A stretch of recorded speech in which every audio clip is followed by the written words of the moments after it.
c'est super lourd.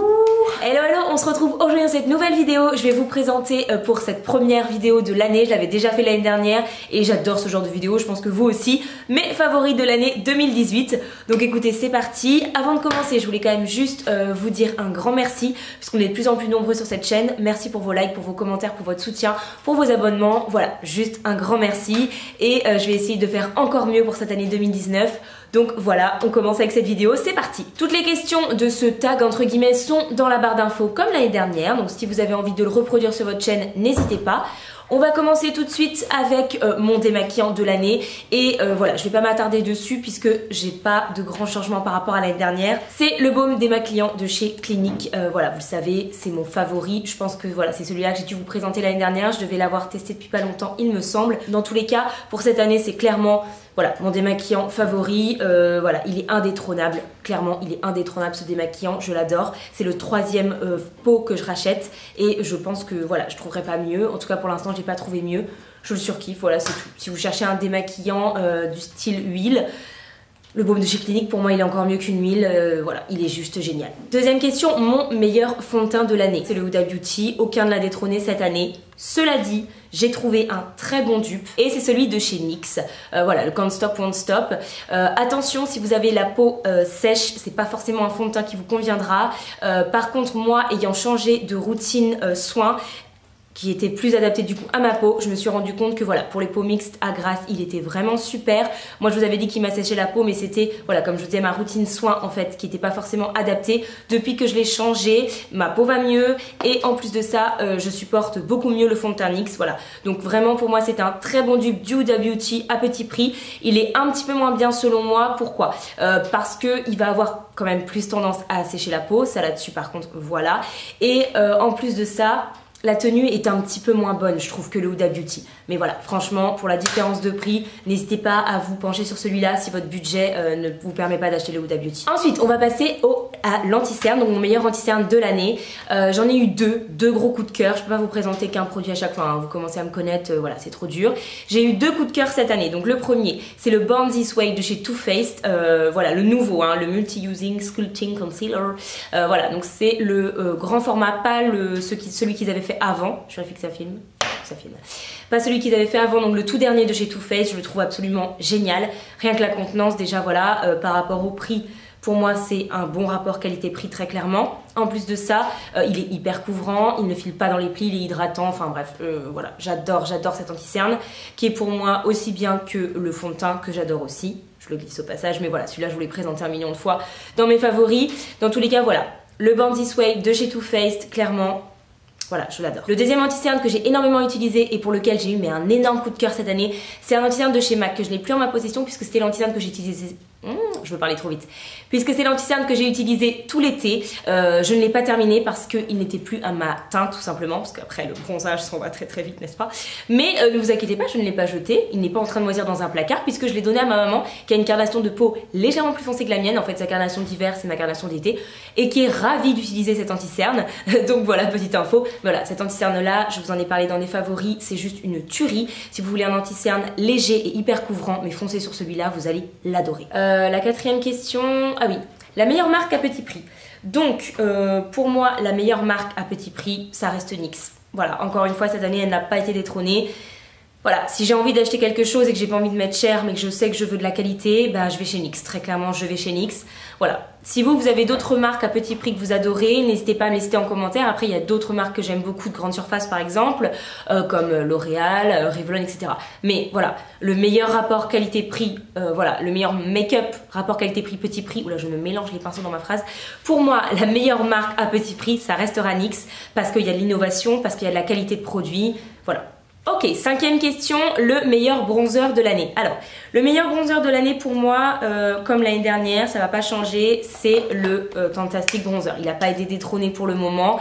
J'en teste un en ce moment qui, à mon avis, voilà, va finir dans des favoris et voire peut-être pas le détrôner, mais en tout cas lui arriver à la cheville. Voilà, je vous en reparlerai plus tard, mais comme je teste depuis très peu de temps, je le mettrai certainement pas dans cette vidéo. Voilà, ça restera celui-ci. Même si le Marc Jacobs n'est pas détrôné, j'ai quand même eu un coup de cœur bronzer cette année. C'est une palette que vous avez énormément vue sur ma chaîne. C'est donc la Naked Skin. Oui, je vais le dire, je ne le dis jamais parce qu'elle est trop dure à dire, mais là je vais le dire. Shape Shifter. Non mais je suis incapable de dire ce mot, vous m'en voudrez pas, vous la voyez, vous savez que c'est celle-ci, je l'adore. Vous avez du coup, vous la connaissez hein, si vous regardez un peu mes vidéos d'habitude. Voilà, vous avez un côté poudre avec un highlighter, une poudre visage et deux bronzers, un froid et un peu plus chaud, mais qui reste très portable, même pour les peaux claires, je tiens à le préciser. Il est plus chaud, mais il ne fait pas orangé, voilà, à savoir. Et de l'autre côté, vous avez, hop, les crèmes, tout simplement. Donc vous avez un bronzer froid pour faire du contouring, vous avez un anti-cerne orangé, un anti-cerne rosé et un highlighter crème. Voilà, donc j'utilise toutes les teintes de cette palette. Vous voyez, hein, ça commence déjà d'ailleurs à se creuser. J'adore cette palette. Et voilà, ça a été mon coup de cœur bronzer de l'année, même si elle ne détrône pas mon Marc Jacobs qui est vraiment mon go-to. Voilà, celle-ci quand même, je l'utilise énormément, surtout quand je vais en soirée pour vraiment me faire un contouring marqué. Voilà, cette palette, pour moi, c'est juste de la bombe pour un contouring vraiment hyper complet. Voilà, cette palette-là, je l'adore. Et de mon blush préféré de l'année. Et sans hésitation, c'est le Gold Rush. Cette palette-là, clairement, déjà. Mais le blush que j'ai préféré, c'est le Gold Rush. J'ai eu un coup de cœur sur ce blush, mais oh là là, je l'ai adoré. C'est le blush que j'ai le plus porté. Je sais pas comment l'expliquer en fait. C'est le blush que je mets quand j'ai pas envie de mettre de bronzer, par exemple, que j'ai envie d'aller vite. La teinte fait qu'il donne bonne mine. Et en même temps, il réchauffe un petit peu le teint sans que ça fasse du tout un effet orangé ou quoi que ce soit. Je l'adore. Ce blush là, je l'adore. Et clairement, si je dois vous conseiller un blush, mais clairement c'est le Gold Rush de chez Benefit, allez tester ce blush. C'est pour moi un blush universel. Alors je sais pas pour les peaux noires, peut-être qu'il va pas se voir assez, c'est possible. Mais en tout cas pour les teintes claires comme la mienne ou métisse, je pense vraiment que c'est un blush qui est universel. C'est un blush nude, du coup qui va à tout le monde. Il est ni complètement mat, ni complètement irisé. Il illumine le teint sans pour autant marquer les irrégularités de la peau. Il est pigmenté sans pour autant être trop pigmenté, ce qui fait qu'on peut pas se louper avec. Enfin voilà, je n'ai clairement rien à reprocher à ce blush. Donc voilà, clairement si vous devez tester un blush de chez Benefit, pour moi c'est le Gold Rush sans hésiter. Ok, boutique dans laquelle tu as le plus dépensé cette année. Et bien écoutez, cette année, contrairement à l'année dernière, la question est beaucoup plus difficile pour moi parce que oui, j'ai dépensé énormément chez Sephora et je pense que c'est là que j'ai le plus dépensé. Surtout que comme je suis gold, toutes mes copines, ma famille, les nanas, tout le monde, c'est en mode dès qu'il y a des moins 25% gold, on pense à Bibi, n'est-ce pas? Donc je fais 1 million de commandes, tout n'est pas pour moi, loin de là. Mais enfin bref, donc au niveau quantité d'argent dépensé, même si c'est pas que le mien, ce serait Sephora, c'est sûr. Par contre, moi, cette année, j'ai eu envie de tester d'autres sites, particulièrement parce que j'avais vraiment envie de dépenser dans les marques US. Et que sur les marques US, si vous voulez un bon rapport qualité-prix, ce n'est pas chez Sephora qu'il faut aller, mais plutôt sur Beauty Bay, Cult Beauty, etc. Donc je pense que ça reste Sephora, mais clairement, voilà, c'est pas comme l'année dernière, hyper tranché, clairement, voilà, il n'y avait pas photo. Là, concrètement, j'ai pas mal dépensé sur Beauty Bay, je pense pour Black Friday par exemple, etc. Donc voilà, Sephora, mais clairement, voilà, j'ai pas mal dépensé chez NYX aussi, j'ai pas mal dépensé chez NYX, donc voilà, mais avec les moins 25%, sachant qu'en plus je suis gold, j'ai quand même, voilà, plus dépensé chez Sephora comme l'année dernière, mais voilà, c'est moins tranché que l'année dernière. Meilleure marque rapport qualité-prix. Alors, j'ai envie de dire Benefit. Pourquoi? Par rapport aux coffrets qui m'ont quand même vraiment marqué moi cette année. Je vais pas dire entre guillemets au prix fort la marque, non.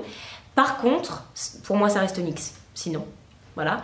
Mais par contre, au niveau des coffrets sur Sephora, Benefit, ils font des trucs de fou quand même. Enfin, je pense au blush bar par exemple qui est ici. Que j'avais payé 50 € alors qu'en fait ça en vaut je ne sais plus combien parce qu'il n'y a que des full size à l'intérieur, etc. Là pour Noël, comme vous l'avez vu, j'ai eu un coffret encore une fois de chez Benefit que pour les sourcils.